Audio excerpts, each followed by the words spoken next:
24-এর আন্দোলনে যারা ফিরে গেছে, বিশেষ করে তরুণীরা, তাদের কথা বলবে, তাদের উন্নয়নের কথা বলবে, তাদের ভাগ্যের কথা বলবে, তাদের চাকরির কথা বলবে।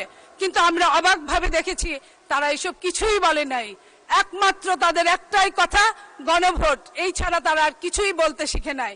যে কথা বলেছেন মাননীয় প্রধানমন্ত্রী, আজকের মাননীয় প্রধানমন্ত্রী জনাব তারেক রহমান, উনি তরুণদের জন্য প্রযুক্তি খাতে, তথ্য প্রযুক্তি খাতে উৎসাহ দিতে 500 কোটি টাকা বরাদ্দ করেছেন। তাদের মানব সম্পদে পরিণত করতে যুব ও ক্রীড়া মন্ত্রণালয় 2558 কোটি টাকা বরাদ্দ দিয়েছেন, যা গত বছরের থেকে 762 কোটি টাকা বেশি। মান স্পিকার, এছাড়া স্টার্টআপ, ফ্রিল্যান্সার, কন্টেন্ট ক্রিয়েটরদের জন্য বিশেষ সুযোগ সুবিধা দিয়ে তাদের উৎসাহ দানের ব্যবস্থা করা হচ্ছে মান স্পিকার।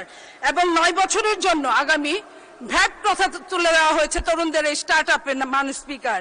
তরুণ পেশাজীবীদের জন্য করমুক্ত আয় সীমা 3.5 লাখ থেকে বাড়িয়ে 4.5 লাখ করা হয়েছে মান স্পিকার। মান স্পিকার, স্বাস্থ্যই সম্পদ, অথচ বাংলাদেশের জনগণ অসুখ, হাসপাতাল, ডাক্তার, চিকিৎসা নিয়ে যারপরনাই অসুখে থাকে। বিএনপি সরকার 2026-27 অর্থ বছরে আগের অর্থ বছরের দ্বিগুণ, প্রায় 69,409 কোটি টাকা বরাদ্দ রেখেছেন, যা জিডিপির 1.01%।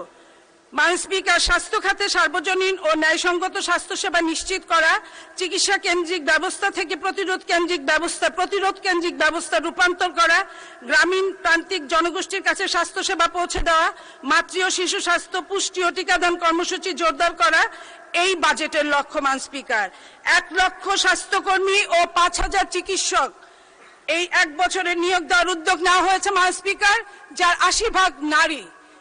এটাই হচ্ছে আমাদের জন্য, সমস্ত নারী সমাজের জন্য অত্যন্ত আনন্দের কথা না মান স্পিকার।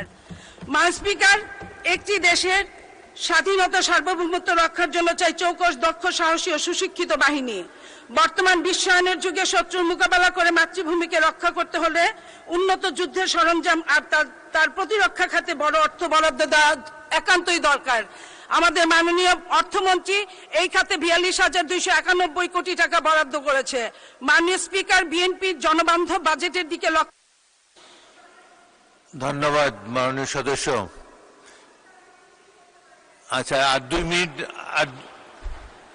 2 মিনিটে শেষ করেন, বাকি কথা টক শোতে বলবেন। ধন্যবাদ মান স্পিকার। আমি আসলে বলতে চাই, আমি জামালপুরের মেয়ে, আমি নকশিকাথার এলাকার মেয়ে, আমি ব্রহ্মপুত্র নদের এলাকার মেয়ে এবং আমি সবজির এলাকার মেয়ে।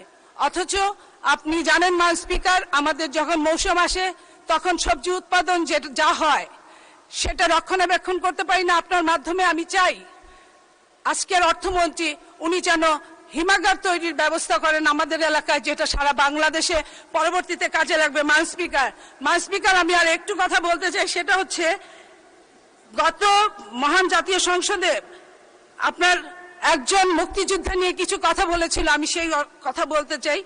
মহান জাতীয় সংসদ পরিচালনার জন্য মান স্পিকার প্রতি মিনিটে 2,72,000 টাকা খরচ হয়।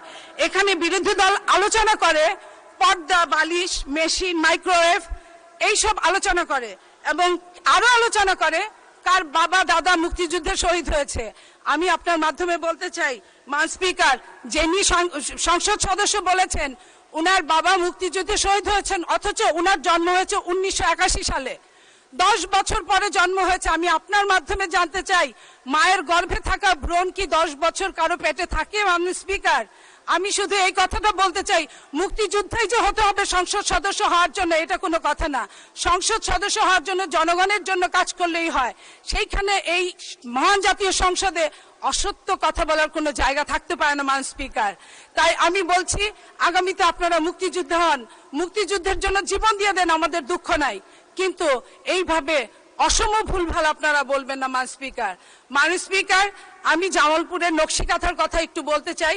সেটা হচ্ছে জামালপুরের নকশিকাথা সমগ্র বিশ্বে পরিচিত এবং সেই নকশিকাথা যাতে আগামীতে আরো ভালোভাবে কাজ করতে পারে সেই জন্য